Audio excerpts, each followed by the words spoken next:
Hey, peace and love, family. I'm gonna go in today on the topic of jurisdiction. Now, this one here, it's a very very broad subject, so I'm not gonna be able to go on everything when it comes to jurisdiction. It's just too many facets, and it would take a couple hours long video to really go in on everything possible. But what I'm gonna do is try and go specifically in on um, a few types of jurisdiction that are most relevant to people in the movement. Um, and it's really going to be more of territorial and personam jurisdiction, um, along with national imperial jurisdiction. Um, and I'm going to break down, you know, a few of the differences when it comes to these things. Um, so, start off. I'm gonna come in a little bit. On the far left, we have the public, semi-public, and private jurisdictions. And well, these are not necessarily jurisdictions, but different aspects of things can be in these jurisdictions. And defining what I mean. Um, when I say public, this is pertaining to the corporation, and private is outside of the corporation. More in particular, the semi-public. Um, I didn't particularly write it, but it could be things more in relation to the corporation, or um,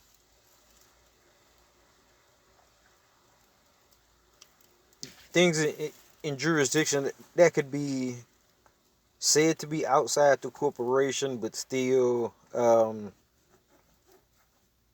of floating around. And I'm gonna go further in on what I mean on that later. But you know, I did want to make a distinction. So um, first off, when it comes to jurisdiction, um, or for what we're gonna be discussing today, um, territorial jurisdiction, which is land, and personam jurisdiction, um, which is the chattel paper or the birth certificate. Um, and this is because this is in the public realm, so anything in the public realm is going to be a fiction, or anything dealing with the corporation in particular is going to be a fiction. So when police, courts, and different entities are trying to,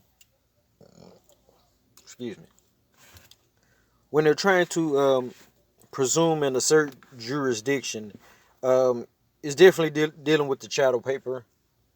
Um, Even though they may put some bodily attachment to it, it's only for the most part either because it's voluntary, because you agree to it, or they do it out of presumption and you have to rebut what's going on in the situation. So let's break it down on that side first, um,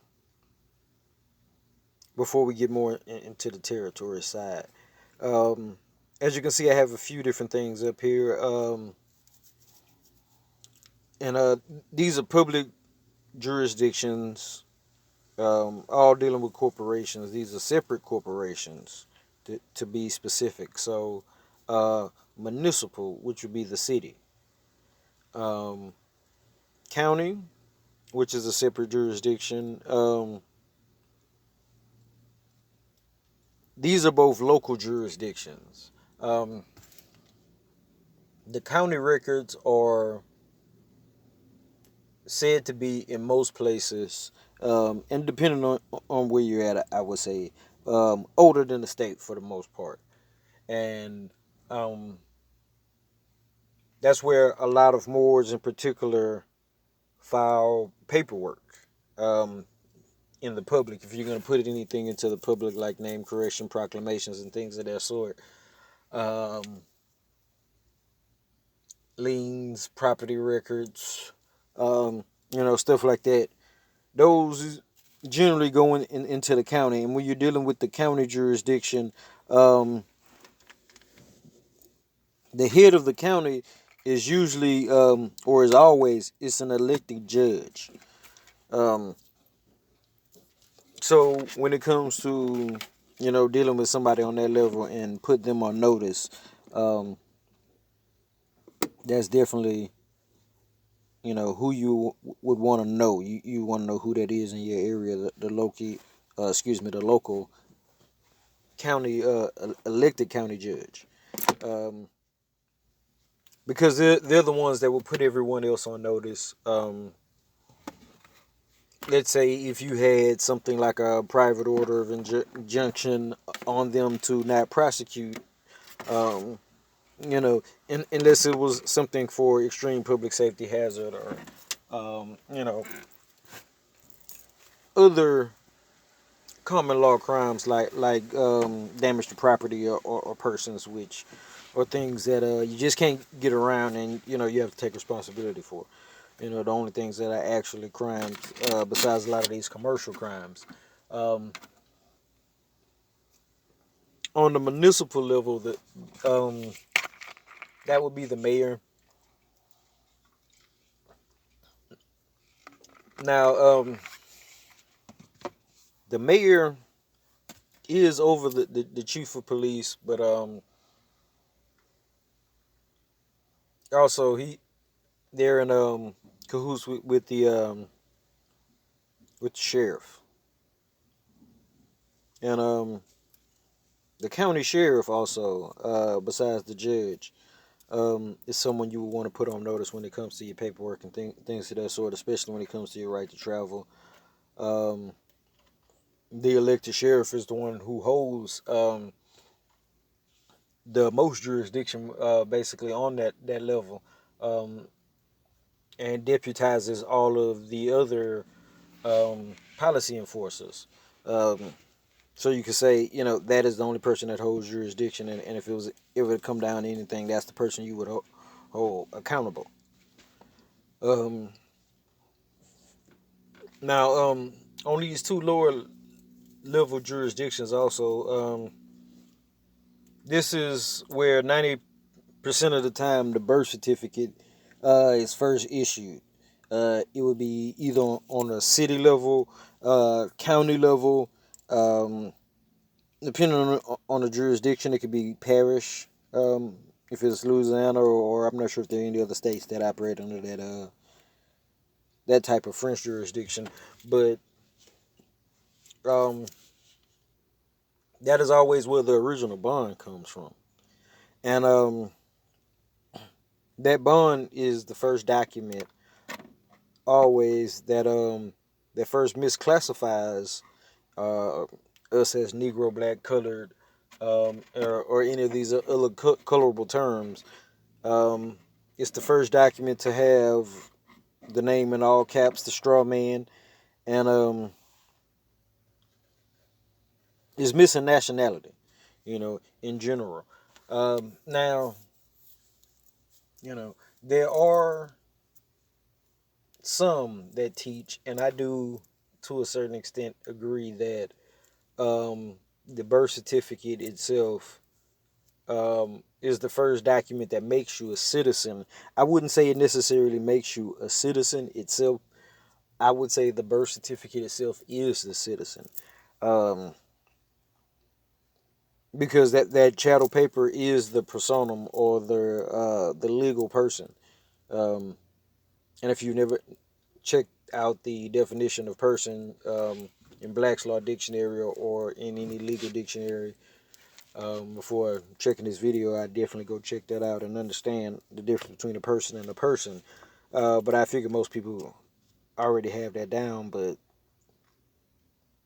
you never know. But when it comes down to it, that first initial birth certificate issued um, is the person, and that is the citizen. So um, on that level, um, when it comes to most things, it's mostly like traffic things and that sort that you would get on a county or a city level, like a city parking ticket or things of that sort. They, for the most part, besides the issuance of the bond, they don't try and assert further jurisdiction, uh, except for every once in a while trying to draw commerce from the bonds.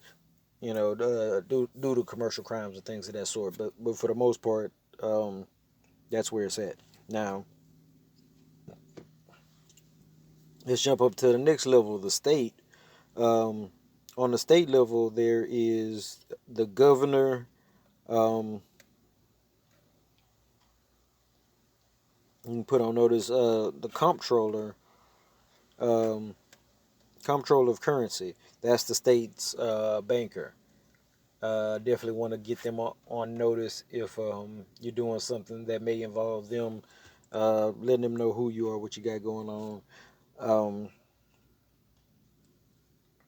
the comptroller is the one that handles the discharge when it comes to things on a state level. Now, one thing, if you've really watched my videos, most people that are really with me have got the status correction package and things of that sort, um, and really gone through the process of counter deeding the birth certificate. They know that there's one issued on a state level as well, and a lot of times you can get that one online. Um, so in a more technical sense, you could say that birth certificate, the state birth certificate, um, and the difference between these two birth certificates, the one issued on the city or the county level and the one issued on the state level, is the seals at the bottom.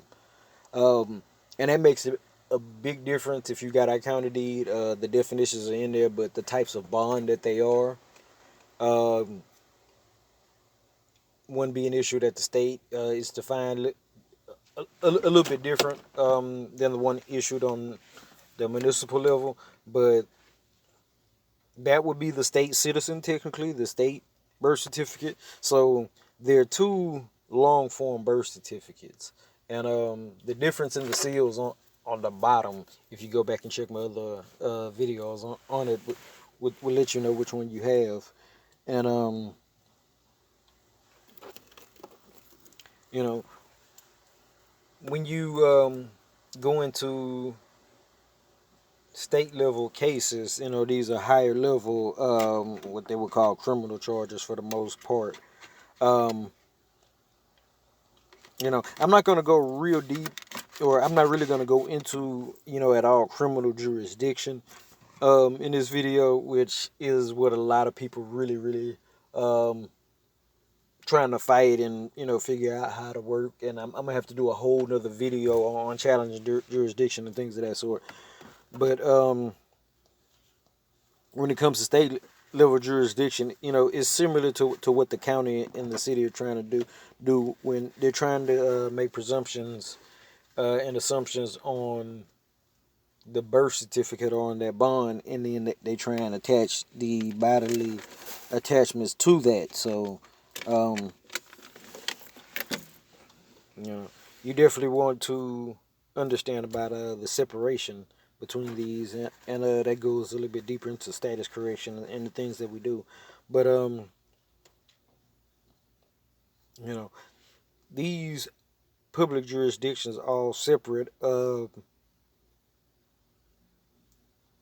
Technically, it would be two citizens, at that point. Um, the thing is, the way they try and classify it is that as if they're one and the same.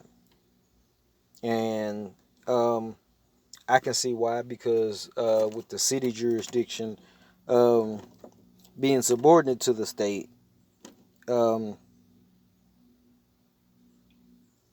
basically it's the authentication process. They have to go up the level, um, and one is backing the other, giving the other full faith and credit.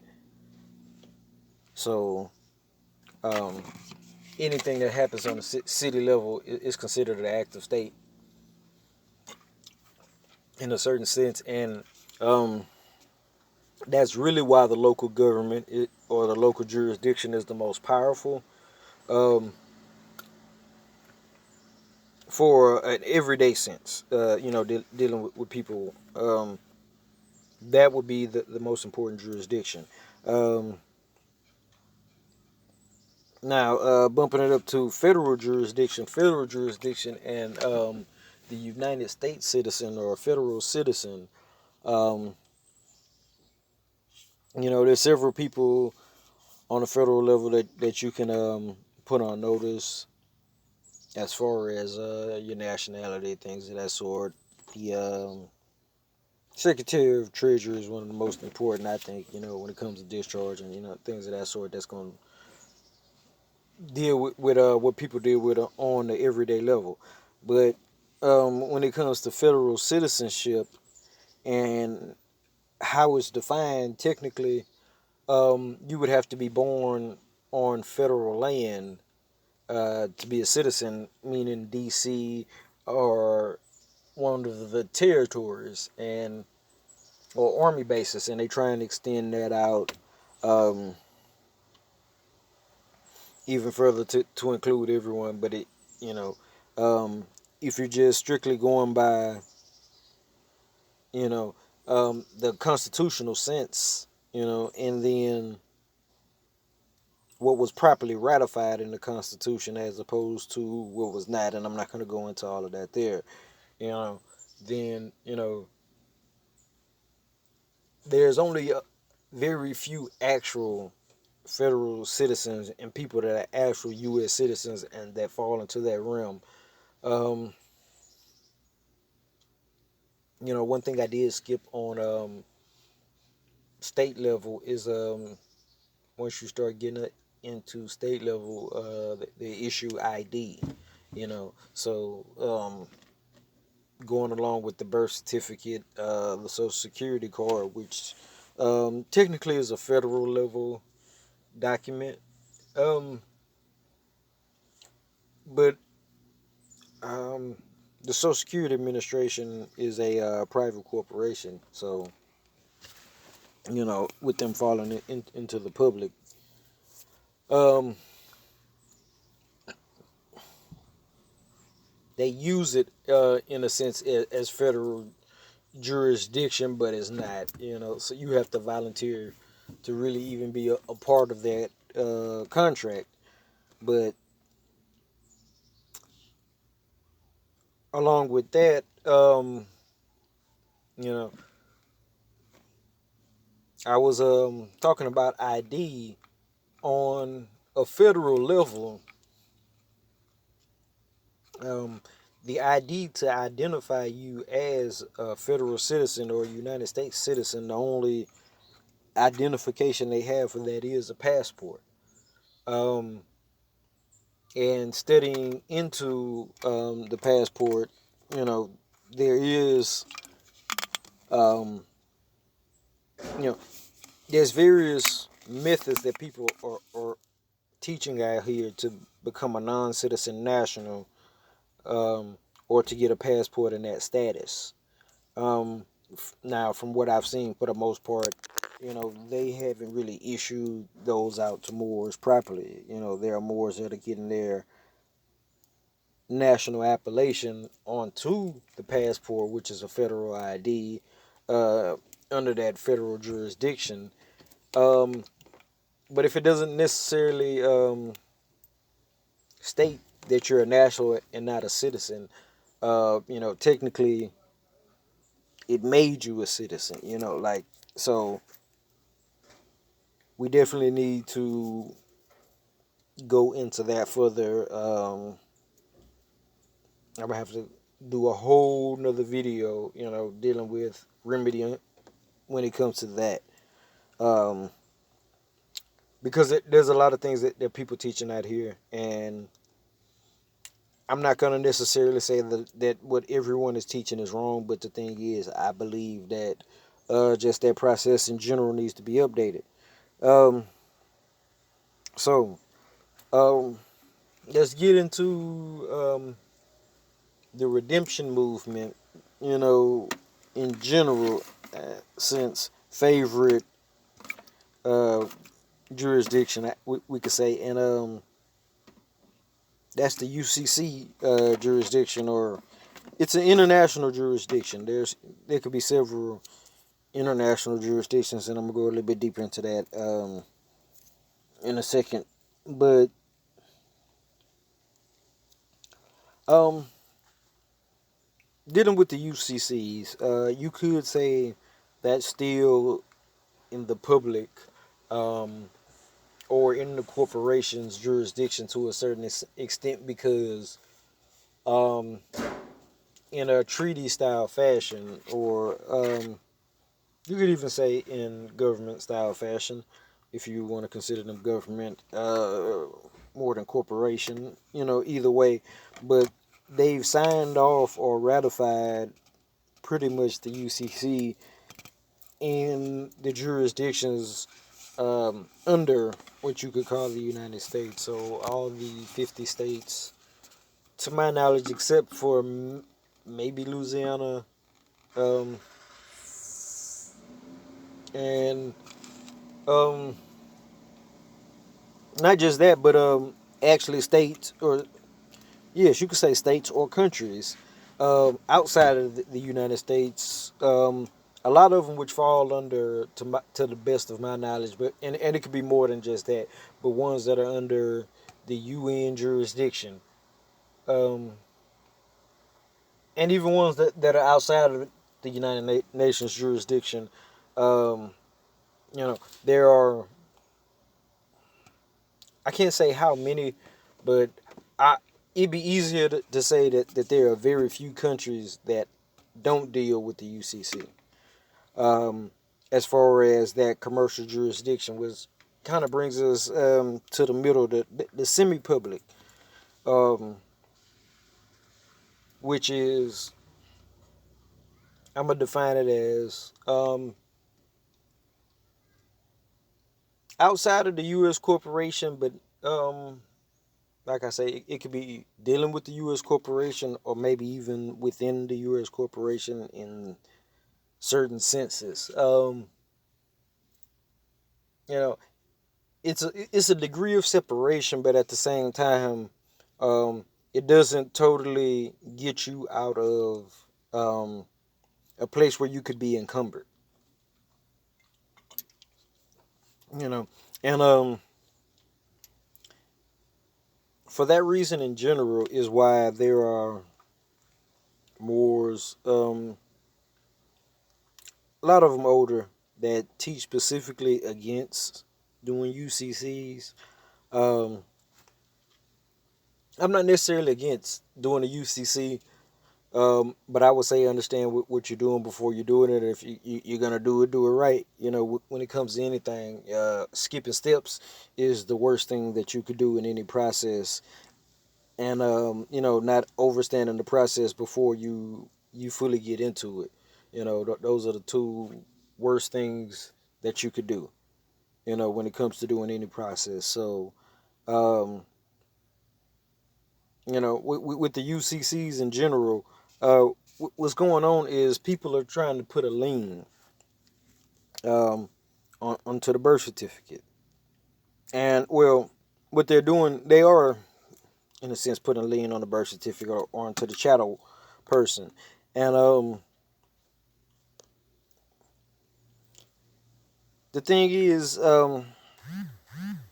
when it comes to the UCC, it works with different countries because it is subordinate to treaties. So, how I have it here in green in the middle. Um, Different treaties regulate the UCC, and the country's law reigns supreme, you could say, in a sense, over the UCC. And I'd have to do some videos actually going into the UCC, showing and proving all of this here, because that's a in-depth topic of itself. But um, what Moors must remember, um, even though there are, or we have the right to operate totally organic without all of that, that the original Barbary treaties were treaties of peace and friendship and amity and commerce. So the jurisdiction that we used to hold power over the Europeans was a commercial jurisdiction. Um, so, in this same sense, Europeans now are trying to flee from what was the United States republic, you could say. Um, they're trying to flee to that from the corporate jurisdiction. The problem is, and I'm gonna get into that later, you have to have a nationality to be in the republic's jurisdiction. So what's going on is when they authenticate their birth certificate, they put it into a foreign trust. When they lean it and all of those things. But what's happening is that they operate in that international waters, basically. If they don't have a nationality along with what they're doing, if you're not claiming a separate nationality from being a United States citizen. Um,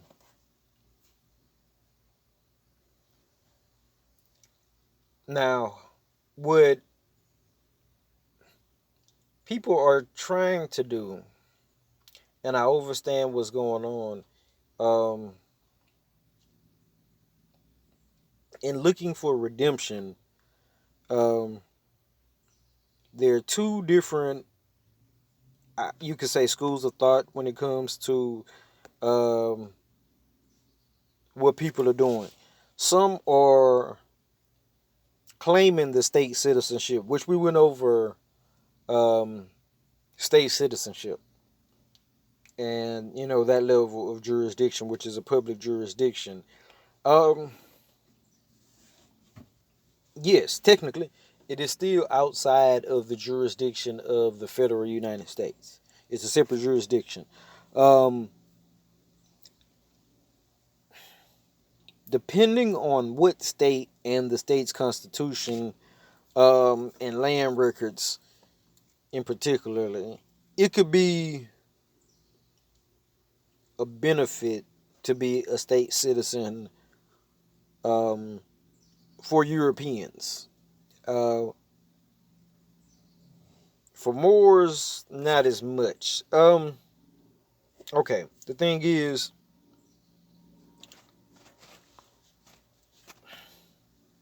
when you talk about being in the state citizen jurisdiction, um, as opposed to American national, is the other one that they're trying to run to not be a U.S. citizen, and I'm gonna get into that in just a second. With the state citizen jurisdiction, um,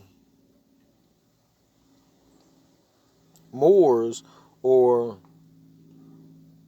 you could even say unproclaimed Moors, the problem that they're running into is, or, and they may not even be aware of this issue, but the issue with that is you're falling into a jurisdiction that's still run by Europeans for the most part.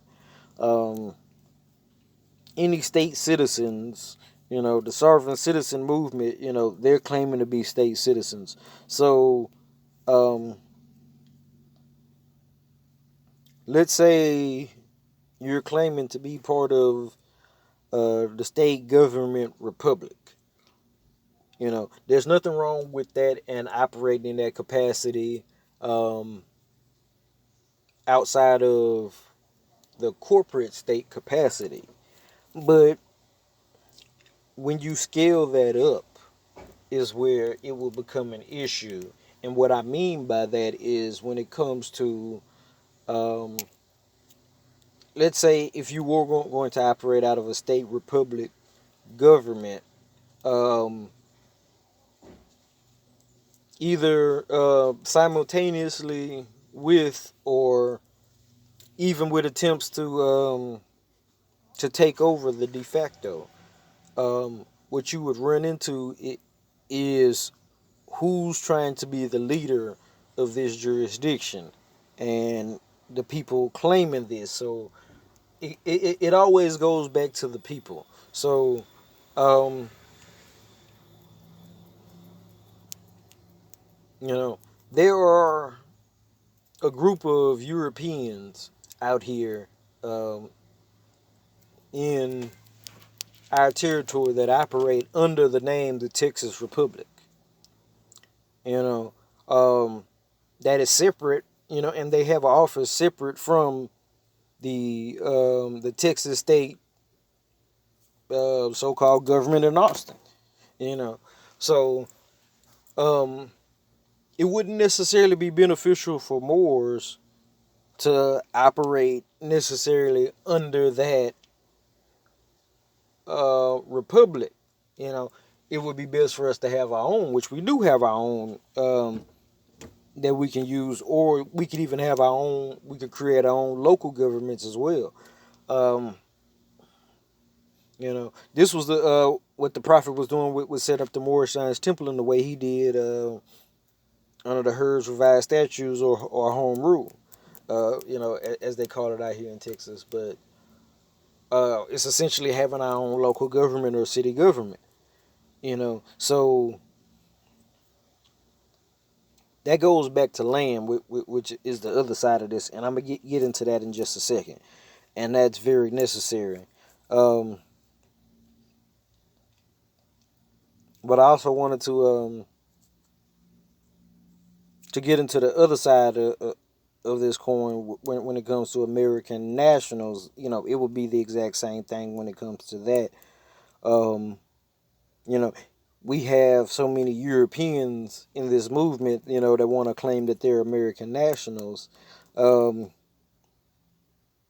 you know, when it comes down to leadership, we would bump right back into the same problem that is not necessarily our Moorish government, even though the Moors are the true Americans. Um,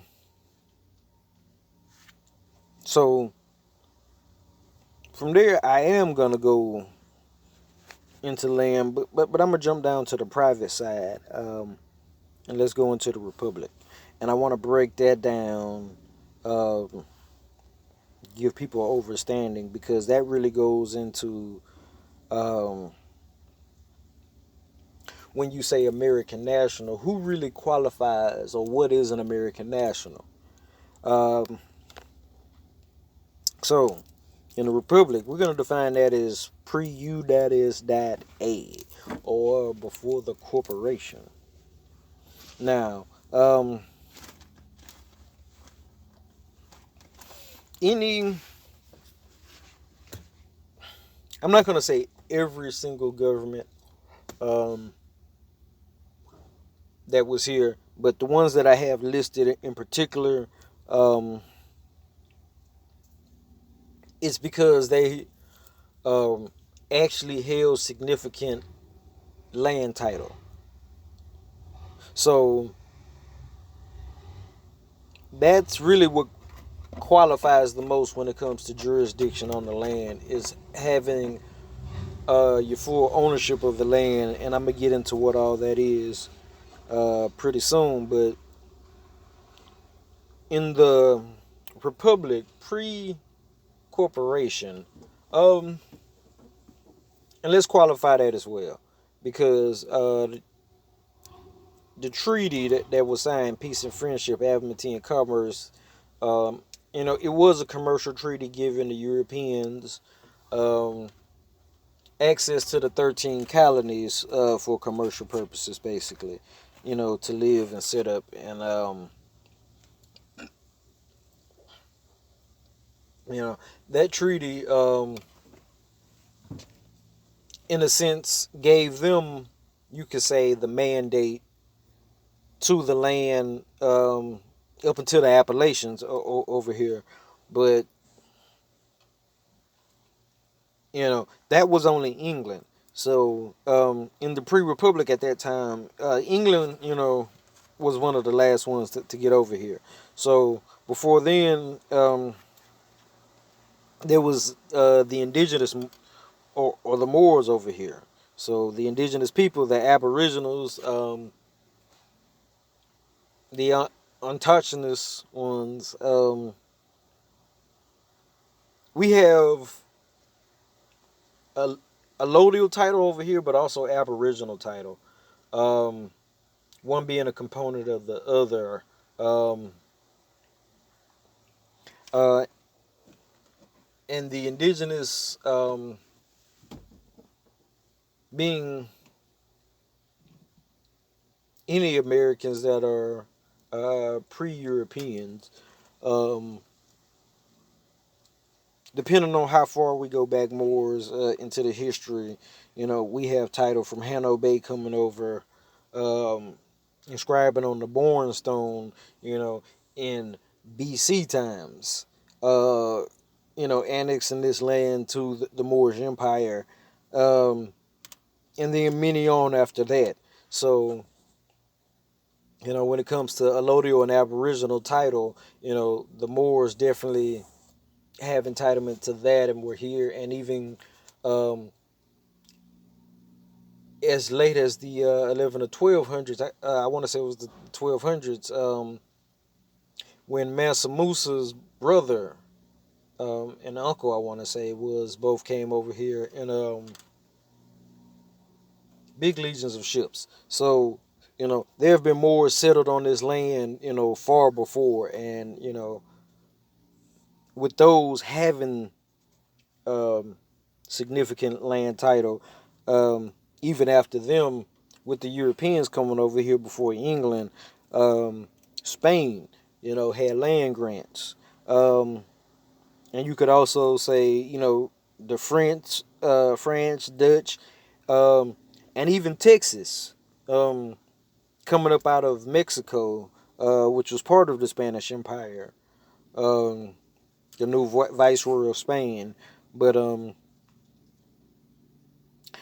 they all had land grants that predate the United States. Even um, Texas itself, still having its land patent, um, or the land grant intact, that was never issued over or transferred over to the United States, um, which is how you can prove Texas is still a sovereign country, because it still has that land dealing with the patents. And I'm gonna get into what that means in just a second. But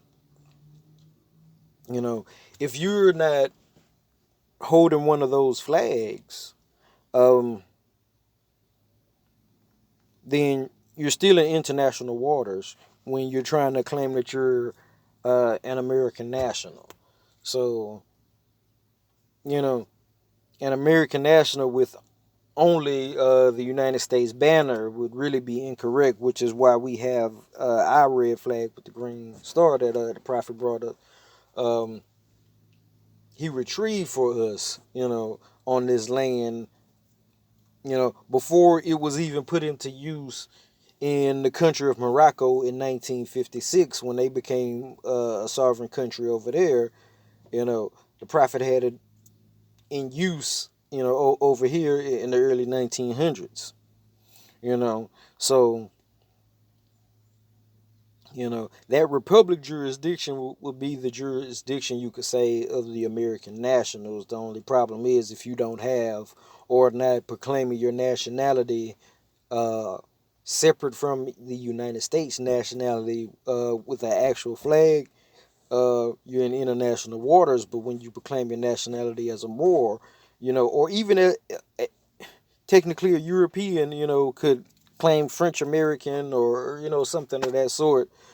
I'm not gonna get into the technicalities of what they need to do because frankly, I haven't studied exactly the remedy for Europeans, but I can tell you that in general, the remedy for everyone getting out of this United States corporation is to proclaim your nationality. So that way, when you authenticate your birth certificate, what we do as Moors, we're counter deeding it, which is similar to the lien that they're doing with the UCC, but we're attaching it to our foreign trust on land. You know, um, now let's get into land. When it comes to the public and private, when it comes to land, because that's a territorial jurisdiction, and there are ways to operate within and without these jurisdictions, but it comes into ownership, and doing all the paperwork properly. So, in the public, when it comes to land, public lands owned by the corporation, that's government land. Your courthouses, buildings, maybe government parks and things of that sort, but that's it. Um, Technically, anything that's not privately held, um, which even when they talk about privately held, it's still semi-public. Until you get into the allodial realm of things, and this comes with having your different titles or deeds to the land and understanding what that is. So on the lower end, you have the way that they technically steal land or where they're colonizing is with the special warranty deeds. This is like the lowest form of land ownership from my research into real estate, which on the higher end would be fee simple ownership. And they call it different things depending on what jurisdiction you're in. Um, they differ from county to county, within states. So it'll be different from state to state, depending on where you're at. But, it'll be a deed of trust or a general deed. That's basically equivalent to fee simple. Being what they consider the highest form of ownership. And it is in that semi public commercial realm. The thing is, in that realm, the UCCs and liens and things of that sort apply when it comes to property, and people can put liens on your property. Another thing that falls within that realm, which is also in the public realm, and I didn't mention it, but I want to bring it up in this particular one, is tax, because when you're operating in these realms, which a lot of people like to do, you still have to deal with taxing when it comes to uh, the money, and I'm gonna get into that next after I'm done with land. Um, but yeah, back to the land. Special warranty deed. When they do foreclosure sales and government takes land and things of that sort. A lot of times, what they're doing is issuing special warranty deeds, basically saying, um, it's not a high form of deed because they're warranting against um basically if the true owner comes back and knows how to make their claim against any of the bullshit they did, because um generally in foreclosures, if it's a foreclosure that's in your name, not you trying to take over someone else's foreclosure, there are things that wasn't disclosed, and there's still remedy for you getting your property, because in a foreclosure, that what happens is, for the most part, they're saying that you're abandoning the property, and they're making presumptions and telling you lies to get you to abandon the property. So then um, they can do their administrative process is what they're doing just in general. They're doing an administrative process um, to default you out of that property. Um, so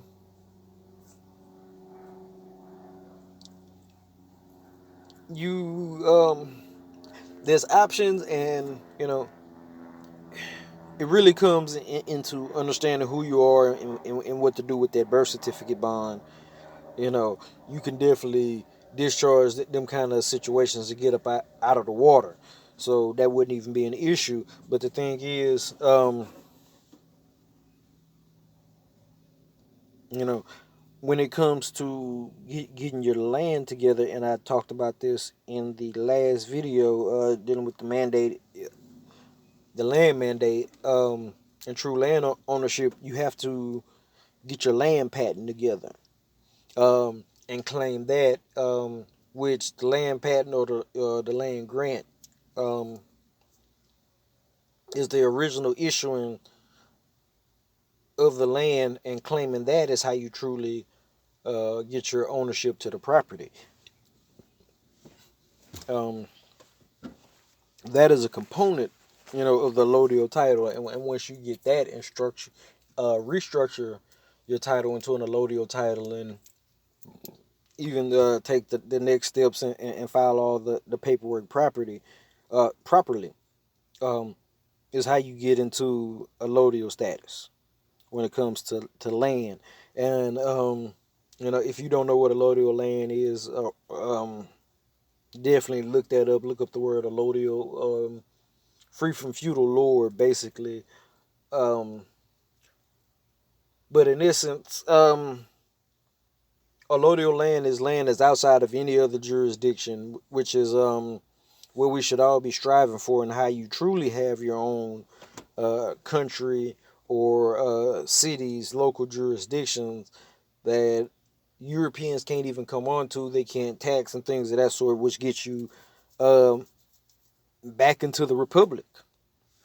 Having this allodial land. Um, Now, I do want to go back, like I said, into money, because that's another way that they issue assumptions. Um, because the money, or the Federal Reserve notes in particular, um, are issued out by public corporations. So it's public commercial paper, or you could call it private commercial paper, because it's owned by that private corporation, even though they call it the public. It's the flip between the public and the private. But you know, in essence, what's going on is, um, if you're claiming to be outside of a particular jurisdiction, um, having their currency um, can be a minimum contact, um, which allows them to do what they call a long arm statute, something that'll allow them to pull you into their jurisdiction. Um, so, um, this is why a lot of people in the Security Party movement, redemption movement thing, uh, they learn to deal outside of the Federal Reserve notes and deal with bonds, bill of exchanges, just different types of commercial instruments, or negotiable instruments. And these things all fall within that international water, or UCC jurisdiction, international jurisdiction. I also didn't mention the UPU um, is being in the international jurisdiction. That's the postal um, jurisdiction. And I'm going to have to do a whole video just on that. That might even go on the Patreon. I'm not sure. Uh, and also dealing in this international water, when it comes to money, I would say is where crypto falls as well, because at the current situation of where we're at, there's no official um, government cryptos except for maybe the Nigerian one that I heard something about, and um,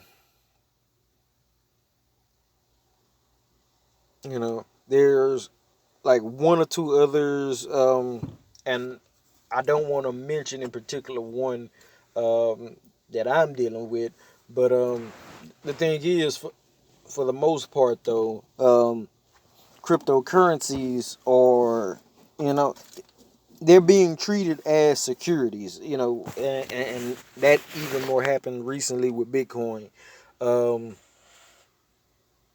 and at this point, since that Bitcoin blow, you have to register, if you're in the United States or one of these type of territories, under that jurisdiction.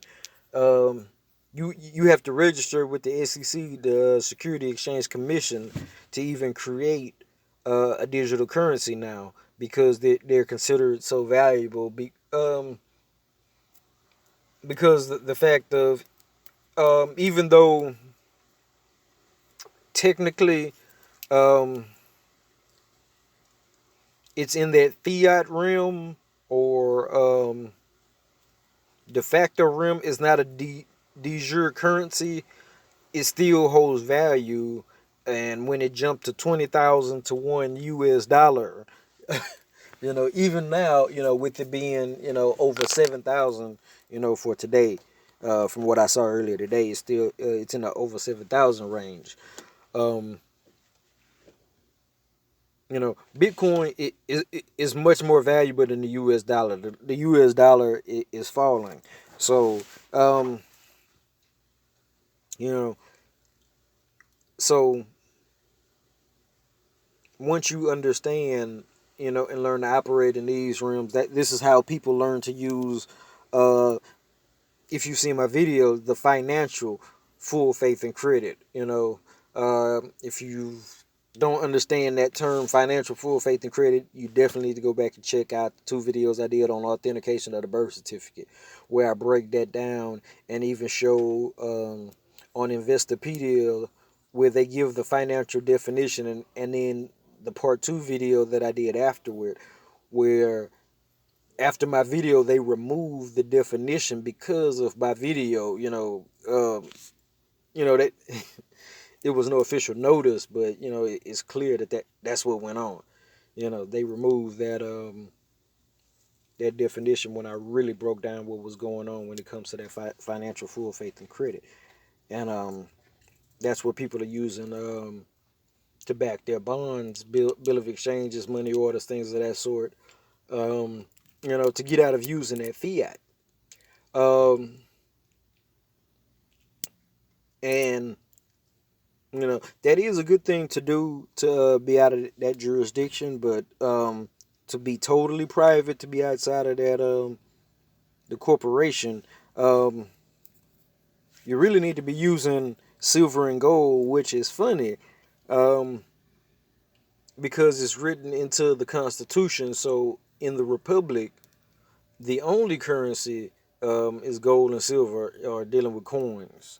Um,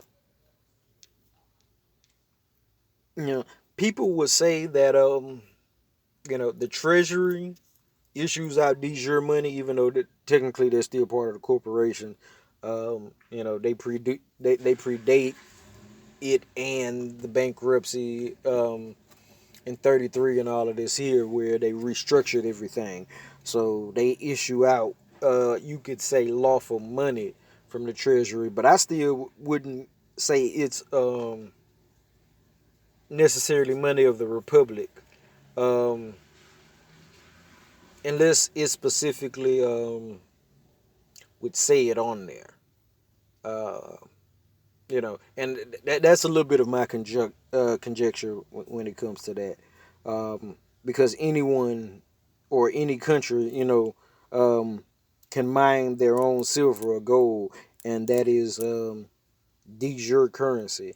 Uh, that is definitely outside of any other jurisdiction. And it's something we can do as Moors and need to do um, if you're really, really serious about setting up jurisdiction and things of that sort, is having a currency. But the thing is, it's so much that goes in the backgrounds and in the makings of having a currency and having a government structure set up properly to operate and to have a currency that is valuable and that can be traded amongst others.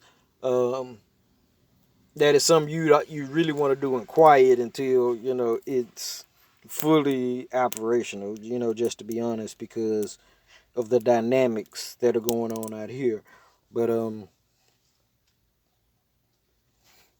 money definitely is something that can be used to pull you into jurisdiction.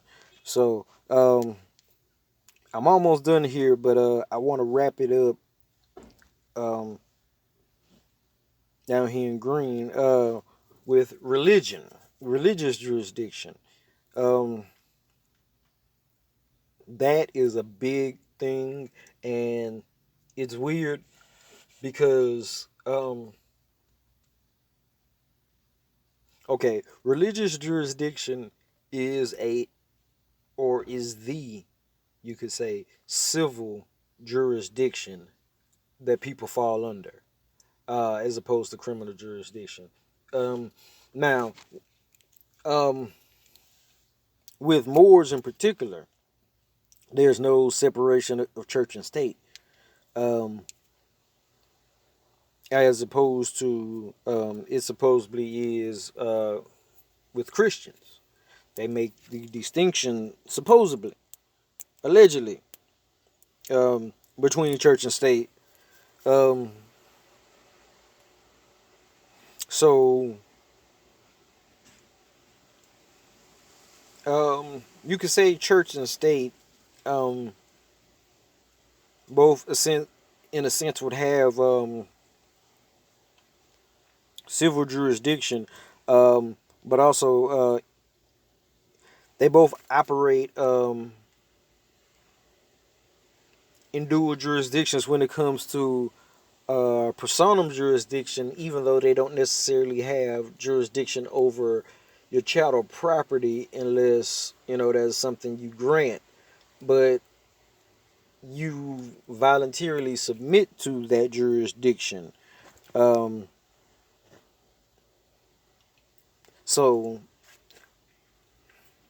okay, we have to break it down, um, because they also have territorial or land jurisdiction when they own land. Uh, there's a religion, the church, the Vatican, whatever. But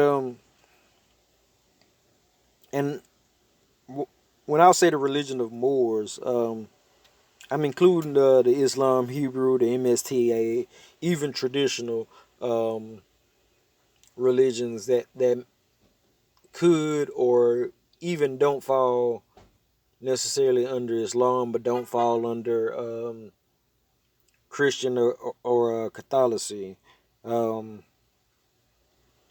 which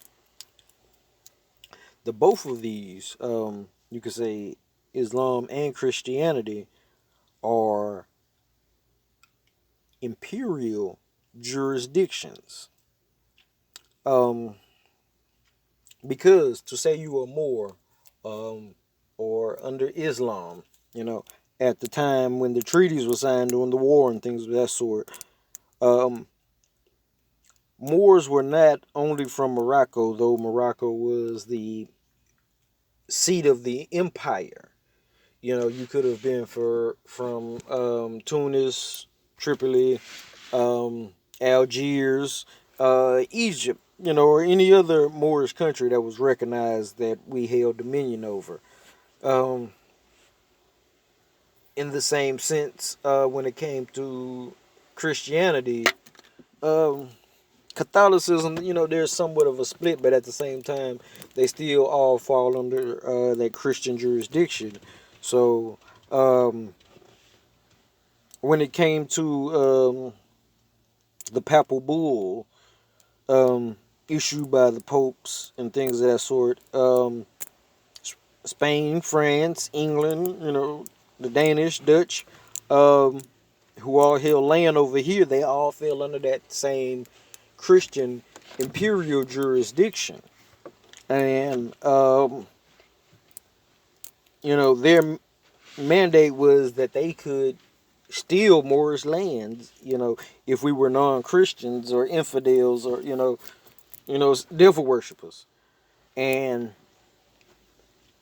they were, very successful at conquering anyone that they were saying wasn't them, regardless of what your faith necessarily would have been. But when it comes down to it, and I'm close to my last point. I don't want to leave people on here too long, getting bored, but it's definitely gonna wrap up with a bang. So stick around to the end. But as more so-called black people in America, and when it comes into jurisdiction, especially personam jurisdiction, um, when you call yourself black, um, it brings you under the Christian black codes, makes you a subject um, to their civil jurisdiction. So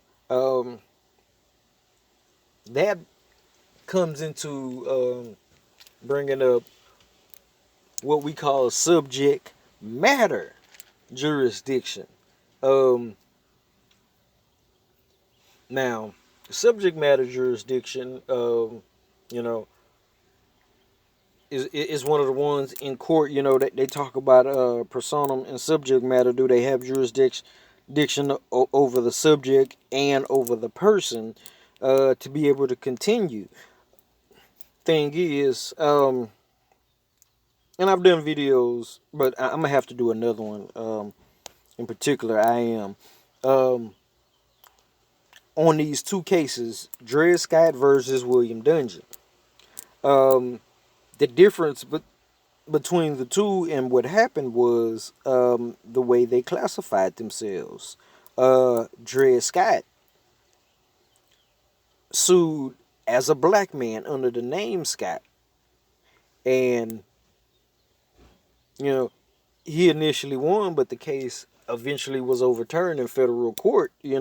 Because they're said that because he was black, he had no rights that they were bound to respect as white men, basically. And what that meant was that by him saying that he was black, he fell under the Christian black codes. He was one of their subjects, and that he was in error in general. That the case was in error. Versus the William Dungy case, which the William Dungy case was a Moor. Um, and Abraham Lincoln fought this case, and these cases were only about 10 years apart. I went over it in one of my videos, but I'm gonna do ones particularly going in on just these two. But William Dungy, it was a slander case, and he was saying that he wasn't black, that he was a Moor, and that was what Lincoln argued, and he won the case. Saying to the judge that he was a Moor, not more as being just the last name when they add the E onto it in particular, and saying that you know though my client um, has black skin, he's not black, and they even went into the particulars of saying that he had a nationality in that case. He was Portuguese, that he wasn't um, of this obscure background that they try to make black people from, which is why black people keep falling into the Christian black codes and being under that jurisdiction. So the remedy, to all of this, I have to keep coming back to it, is you have to proclaim your nationality. And, you know, nationality and your land and everything that ties into that brings you out of their jurisdiction. And that's the best I can put it, fam. Peace and love.